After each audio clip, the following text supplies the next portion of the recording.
श्री शिवाय नमस्तुभ्यम। बोलो बृहस्पति देव भगवान की जय।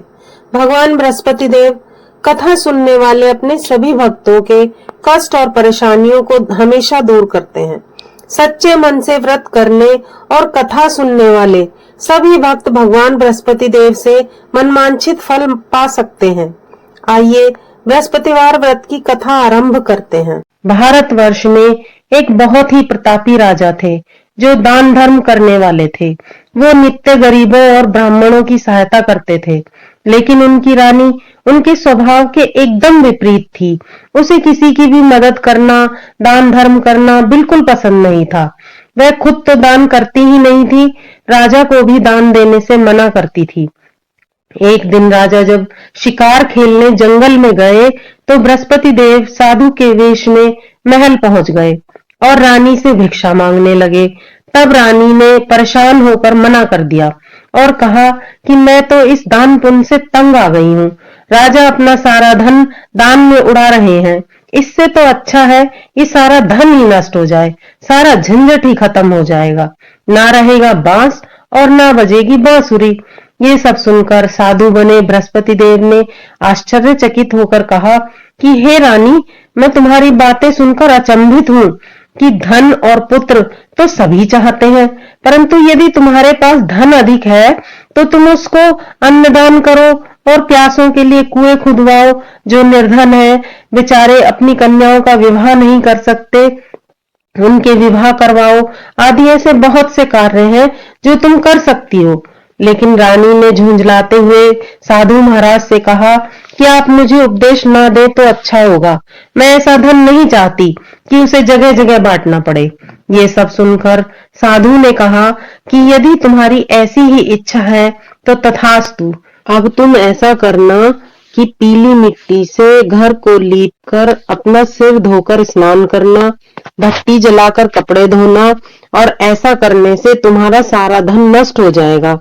ऐसा कहकर साधु महाराज अंतर ध्यान हो गए। अब रानी ने साधु के कहे अनुसार कार्य करने शुरू कर दिए। उसको ये सब करते हुए केवल 3 बृहस्पतिवार ही हुए थे कि उसका सारा धन संपत्ति नष्ट हो गई। यहाँ तक कि भोजन के लिए भी राजा का परिवार तरसने लग गया। एक दिन राजा ने परेशान होकर रानी से कहा कि मैं यहाँ कोई छोटा कार्य तो कर नहीं सकता क्योंकि सब मुझे जानते हैं, तो मैं ऐसा करता हूँ कि मैं परदेश चला जाता हूँ, वहां जाकर कोई कार्य कर लूंगा।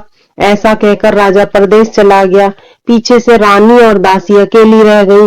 एक बार रानी और दासी को 7 दिन तक भोजन नहीं मिला तो रानी ने दासी से कहा कि पास के नगर में मेरी बहन रहती है जो बहुत ही धनवान है, तू जाकर उससे कुछ खाने को ले आ, कुछ दिन आराम से कट जाएंगे। ये सुनकर दासी दूसरे नगर रानी की बहन के पास चल दी। जिस दिन वह वहां पहुंची उस दिन बृहस्पतिवार का दिन था। रानी की बहन उस वक्त बृहस्पतिवार व्रत की कथा सुन रही थी। दासी ने रानी की बहन को रानी का उस संदेश सुनाया। जब दासी को जवाब नहीं मिला तो उसे बहुत गुस्सा आया और उसने वापस आकर रानी को सारी बात बता दी। सुनकर रानी ने अपने भाग्य को कोसा। उधर रानी की बहन ने सोचा कि बहन की दासी आई थी और मैं उससे कुछ नहीं बोल पाई, बहन को बड़ा दुख हुआ होगा। कथा सुनकर और पूजन समाप्त करके जब वह बहन के घर गई और कहने लगी कि मैं बृहस्पति देव की कथा सुन रही थी, जब तक कथा समाप्त नहीं होती है तब तक ना किसी की सुनते हैं और ना बोलते हैं, इसलिए तू मुझे माफ कर दे, मैं इसीलिए नहीं बोली थी। फिर उसने दासी की तरफ देखकर पूछा कि बताओ दासी, तुम घर क्यों आई थी? तब रानी ने कहा कि बहन तुमसे क्या छिपाऊं। फिर रोने लगी और रोते हुए उसने बताया कि हमारे घर में खाने तक को अनाज नहीं था, इसलिए मैंने दासी को भेजा था। तब रानी की बहन ने कहा कि देखो बहन, भगवान बृहस्पति देव सबकी मनोकामनाएं पूर्ण करते हैं। तुम्हारे घर में शायद अनाज रखा हो। पहले तो रानी को विश्वास नहीं हुआ, परंतु बहन के कहने पर उसने अपनी दासी को अंदर भेजा तो सचमुच अनाज से भरा हुआ एक घड़ा उसे मिला। उसे देखकर दासी को बड़ी हैरानी हुई और दासी रानी से कहने लगी कि हे रानी, जब हमको भोजन नहीं मिलता तो हम व्रत ही तो करते हैं, क्यों न इससे व्रत और कथा की विधि पूछ ली जाए, ताकि हम भी व्रत और पूजा अच्छे से कर पाए। तब बृहस्पति देव की कृपा हम पर बरसेगी। तब रानी ने अपनी बहन से व्रत की विधि पूछी, तो बहन ने बताया कि बृहस्पतिवार के व्रत में चने की दाल और मुनक्का से भगवान विष्णु का केले की जड़ में पूजन करें, दीपक जलाएं, व्रत कथा सुने, पीला भोजन करें, पीले वस्त्र धारण करें। इससे बृहस्पति देव बहुत प्रसन्न होते हैं और सबकी मनोकामनाओं को पूर्ण करते हैं। ऐसा कहकर रानी की बहन अपने घर को लौट गई। 7 दिन बाद जब गुरुवार आया तो घुड़साल में जाकर गुड़ और चना लेकर आई और साथ व्रत पूजन किया। अब पीला भोजन कहां से लाए, ऐसा सोचकर दोनों बहुत दुखी हो गई। अब चूंकि दोनों ने व्रत किया था तो बृहस्पति देव उनसे प्रसन्न हो गए, इसलिए वे एक साधारण व्यक्ति का रूप धरकर 2 थालों में पीला भोजन रखकर दासी को दे गए। भोजन पाकर दासी बहुत प्रसन्न हुई। उसने रानी ने और फिर दासी ने भोजन ग्रहण किया। उसके बाद वे हर गुरुवार को बहन द्वारा बताई गई विधि के अनुसार व्रत कथा पूजन करने लगी। बृहस्पति देव की कृपा से उनके पास फिर से धन संपत्ति आ गई, परंतु रानी फिर से पहले की तरह आलस करने लगी। तो दासी ने समझाया और कहा कि जब भगवान बृहस्पति देव की कृपा से धन संपत्ति वापस मिली है तो तुम फिर से आलस करने लगी हो। बहुत मुसीबतों के बाद तो हमें ये धन संपत्ति मिली है, तो हमें दान धर्म करना चाहिए, भूखे मनुष्यों को भोजन कराना चाहिए, उनको शुभ कार्यों में खर्च करना चाहिए, जिससे तुम्हारे कुल का यश बढ़ेगा, स्वर्ग की प्राप्ति होगी और पितृ भी प्रसन्न होंगे। रानी ने दासी की बात मान ली और अपने धन को शुभ कार्यों में खर्च करने लगी, जिससे नगर में चारों तरफ उसका यश फैलने लगा। उधर प्रदेश में राजा लकड़ियां काटकर अपना जीवन यापन कर रहा था। एक दिन राजा जंगल में एक पेड़ के नीचे आसन जमा कर बैठा हुआ था और अपनी दशा को सोचकर बहुत व्याकुल हो रहा था। बृहस्पतिवार का दिन था।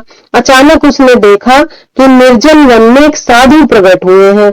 वह साधु के वेश में स्वयं बृहस्पति देव भगवान थे, जो लकड़हारे के सामने आकर उससे कहने लगे कि तुम इस निर्जन वन में अकेले चिंतामग्न क्यों बैठे हो।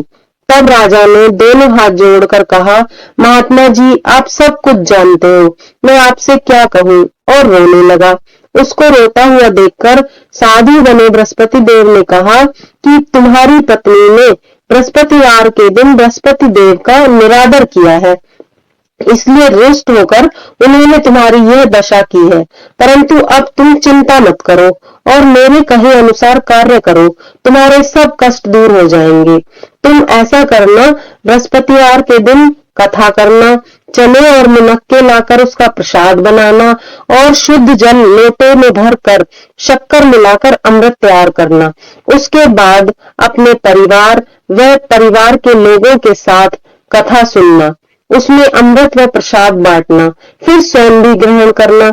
ऐसा करने से भगवान तुम्हारी सभी मनोकामनाएं पूरी करेंगे। साधु के ऐसे वचन सुनकर लकड़हारे रूपी राजा ने कहा कि हे प्रभु, मुझे लकड़ी बेचकर इतना धन नहीं मिलता जिससे मैं भोजन के उपरांत कुछ भी बचा सकूं। साधु ने कहा कि लकड़हारे तुम बिल्कुल चिंता मत करो, तुम रोजाना की तरह लकड़ियां काटकर शहर में लेकर जाओ, तुम्हें रोज से 2 गुना धन प्राप्त होगा, जिससे तुम भली भांति भोजन कर सकोगे और पूजा का सामान भी खरीद सकोगे। इतना कहकर साधु अंतर्ध्यान हो गए। कुछ दिन बाद जब फिर से गुरुवार का दिन आया तो लकड़हारे ने लकड़ियां काटकर शहर में बेची। उस दिन उसे और दिनों की अपेक्षा अधिक धन मिला, तो उसने पूजा का सारा सामान खरीदा, व्रत कथा आरती सब कुछ अच्छे से की। उस दिन से उसके दुख क्लेश दूर होने लगे। परंतु जब अगला गुरुवार आया तो वह व्रत करना भूल गया। इस कारण बृहस्पति देव नाराज हो गए।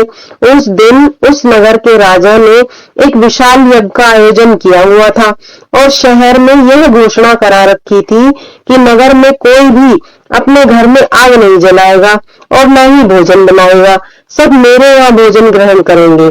इस आज्ञा को जो नहीं मानेगा उसे फांसी की सजा दी जाएगी। राजा की आज्ञा अनुसार शहर के सभी लोग भोजन करने गए, लेकिन लकड़हारा कुछ देर से पहुंचा, तो राजा ने उसे अपने साथ महल ले गए और भोजन कराने लगे। तभी रानी की दृष्टि उस खूंटी पर पड़ी जिस पर उसका हार लटका हुआ था। उसने देखा कि वहां हार नहीं है। अब रानी ने सोचा कि मेरा हार इस लकड़हारे ने ही चुराया है। रानी ने उसी समय सैनिकों को बुलाकर उसको कारागार में डलवा दिया। कारागार में लकड़हारे ने सोचा कि मेरे में जाने कौन से पूर्व जन्मों के कर्म थे जो मुझे यह दुख मिला है, और जंगल में मिले साधु को याद करके रोने लगा। उसी समय भगवान बृहस्पति देव प्रकट हुए और उसकी दशा को देखकर कहने लगे, अरे मूर्ख, तूने बृहस्पति देव की पूजा नहीं की, इसलिए तुझे यह दुख प्राप्त हुआ है। अब तू चिंता मत कर, बृहस्पतिवार के दिन कारागार के दरवाजे पर तुझे पैसे पड़े हुए मिलेंगे। उनसे तू प्रसाद और पूजा का सामान मंगवाकर बृहस्पति देव की पूजा करना, तेरे सारे कष्ट दूर हो जाएंगे। लकड़हारे ने साधु के कहे अनुसार बृहस्पति देव की कथा की। उसी वक्त रात्रि को बृहस्पति देव ने राजा के स्वप्न में आकर उससे कहा कि तूने एक निर्दोष को कारागार में बंद किया है। रानी का हार उसी खूंटी पर तुझे टंगा मिलेगा, तू उसे छोड़ दे। यदि तूने ऐसा नहीं किया तो मैं तेरा सारा राज्य नष्ट कर दूंगा। सुबह उठकर राजा ने देखा कि हार तो खूंटी पर ही टंगा हुआ है। तुरंत वह कारागार में गया और लकड़हारे से माफी मांगी और उसको मुक्त करके रत्न आभूषण वस्त्र आदि देकर उसको विदा किया। लकड़हारा अपने राज्य की ओर चल दिया। अब नगर में पहुंचकर राजा ने देखा कि उसका राज्य तो पहले से बहुत ज्यादा वैभवशाली हो गया है। जगह जगह पर कुएं तालाब खुदे हुए हैं, धर्मशालाएं बनी हुई है। राजा ने वहां पर किसी से पूछा कि ये सब किसने बनवाए हैं, तो नगर के लोगों ने बताया कि ये सब हमारी रानी ने और उसकी दासी ने बनवाए हैं। ये सब सुनकर राजा को बहुत गुस्सा आया कि जब मैं गया था तब तक सारा धन नष्ट हो गया था, अब ये सब पैसा कहाँ से आया। और महल में जाकर रानी से पूछने लगा कि तुम्हारे पास इतना धन कहाँ से आया। तब रानी ने बताया कि ये सब धन दौलत बृहस्पति देव की कृपा से प्राप्त हुआ है। राजा और रानी ने निश्चय किया कि 7 दिन के बाद लोग बृहस्पति देव की पूजा करते हैं, परंतु मैं दिन में 3 बार कहानी सुनूंगा और रोज व्रत किया करूंगा। अब हर समय राजा के दुपट्टे में चने की दाल बंधी रहती थी। वह रोज व्रत किया करता था। कुछ दिन के बाद राजा ने अपनी बहन से मिलने का निर्णय लिया और अपनी बहन से मिलने चल दिया। मार्ग में उसने देखा कि कुछ लोग मुर्दे को लेकर जा रहे थे।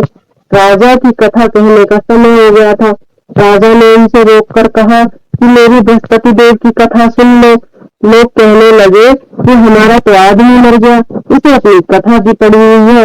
परंतु कुछ लोगों ने विरोध किया और कथा सुनने के लिए बैठ गए। कथा समाप्त होने पर उन्होंने देखा कि मुर्दा तो राम राम कहते हुए उठ खड़ा हुआ। सभी बहुत खुश हो गए और राजा को धन्यवाद कहने लगे। राजा आगे बढ़ गया। आगे जाने पर उसने देखा कि एक किसान खेत में हल चला रहा है। अब राजा का कथा सुनने का समय हो गया था। राजा ने उससे कथा सुनने का आग्रह किया तो किसान ने उससे कहा कि जब तक मैं तेरी कथा सुनूंगा तब तक तो मैं 4 हरैया जोत लूंगा और अपनी कथा किसी और को जाकर सुनाना। राजा आगे चल दिया। राजा के आगे जाते ही उसका बैल पछाड़ खाकर गिर गया और किसान के पेट में बहुत तेज दर्द होने लगा। तभी किसान की माँ वह खाना लेकर आई थी, तो उसने किसान को और बैल को दोनों को देखा। दोनों की हालत खराब थी। उसने उनके बारे में पूछा तो किसान ने सारी बात अपनी माँ को बता दी। अब बुढ़िया सारी बात समझ गई और दौड़ी दौड़ी राजा के पास आई और कहने लगी कि राजा, मैं तेरी कथा सुनूंगी, लेकिन मेरी कथा सुनने के बाद तुझे खेत पर चलकर मेरे बच्चे को ठीक करना होगा। राजा ने उसकी बात मान ली और खेत पर वापस आकर कथा कही। कथा समाप्त होते ही बैल उठ खड़े हुए और किसान के पेट का दर्द भी ठीक हो गया। राजा आगे चल दिए। राजा अपनी बहन के घर पहुंचा तो बहन ने भाई का खूब आदर सत्कार किया। अगले रोज प्रातः काल उठकर राजा ने देखा कि वहां तो सभी भोजन कर रहे हैं। तो राजा ने अपनी बहन से पूछा कि क्या कोई ऐसा है जिसने भोजन ना किया हो और वो मेरी कथा सुन ले। तो बहन ने जवाब दिया कि भैया, यह देश ऐसा ही है, यहाँ के लोग प्रातः काल ही भोजन कर लेते हैं। फिर भी मैं आस पड़ोस में जाकर देख आती हूँ कि यदि कोई भूखा है और तुम्हारी कथा सुनने के लिए तैयार हो गया तो उसे ले आऊंगी। परंतु उसकी बहन को कोई भी ऐसा व्यक्ति नहीं मिला। अंत में वह कुम्हार के यहाँ गई। उसका पुत्र कई दिन से बीमार था, तो उसके यहाँ 3 रोज से किसी ने भी भोजन नहीं किया था। अब रानी ने कुम्हार से कथा सुनने का आग्रह किया, तो वह तैयार हो गया। राजा ने वहां जाकर कथा कही। अब कथा समाप्त होने पर सभी ने देखा कि कुम्हार का पुत्र ठीक हो गया। अब तो राजा की चारों तरफ प्रसन्नता होने लगी। कुछ दिन बाद राजा ने बहन से कहा कि अब मैं वापस जाऊंगा, तो तू भी मेरे साथ चल। बहन ने अपनी सास से पूछा, तो सास ने कहा कि ठीक है, तू चली जा, पर बेटों को साथ लेकर नहीं जाएगी, क्योंकि तेरे भाई के कोई औलाद नहीं है। अब बहन बहुत दुखी हुई। फिर उसने अपने भाई से कहा कि मैं तो चल लूंगी, पर कोई बालक नहीं जाएगा। तब राजा ने दुखी होते हुए कहा कि जब कोई बालक ही नहीं जाएगा, तो तू ही जाकर क्या करेगी।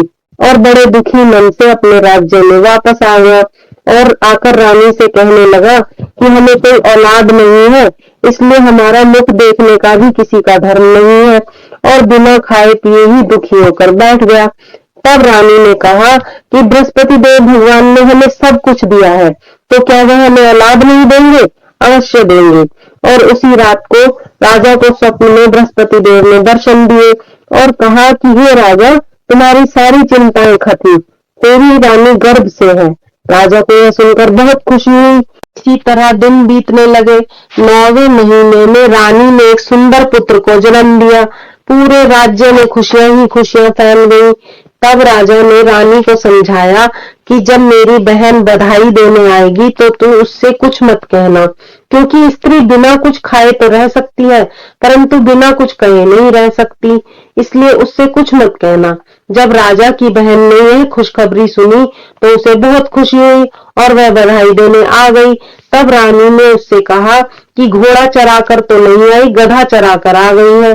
तब राजा की बहन ने कहा कि भाभी, अगर मैं ऐसा नहीं कहती तो तुम्हारे औलाद कैसे होती, क्योंकि भगवान बृहस्पति देव ऐसे ही हैं, जिसके मन में जैसी कामनाएं होती हैं वो सभी को पूर्ण करते हैं। सद्भावना पूर्वक बृहस्पति द्वार का व्रत जो व्यक्ति करता है, कथा पढ़ता है, सुनता है, दूसरों को सुनाता है, बृहस्पति देव उसकी सभी मनोकामनाएं पूरी करते हैं। संसार में जो मनुष्य सद्भावना से भगवान बृहस्पति देव का सच्चे हृदय से पूजन करते हैं, तो भगवान सदैव उनकी रक्षा करते हैं। जैसी सच्ची भावना से रानी और राजा ने उनकी कथा का गुणगान किया, तो बृहस्पति देव ने उनकी सभी मनोकामनाएं पूर्ण की। इसलिए कथा पूर्ण होने के बाद प्रसाद अवश्य लेकर जाना चाहिए, हृदय से उसका मनन करना चाहिए, पूर्ण श्रद्धा और भक्ति से जयकारा बोलना चाहिए। बोलो बृहस्पति देव भगवान की जय। अगर आपको यह कथा अच्छी लगी हो तो कृपया लाइक व सब्सक्राइब करना ना भूलें। कमेंट में भगवान बृहस्पति देव भगवान की जय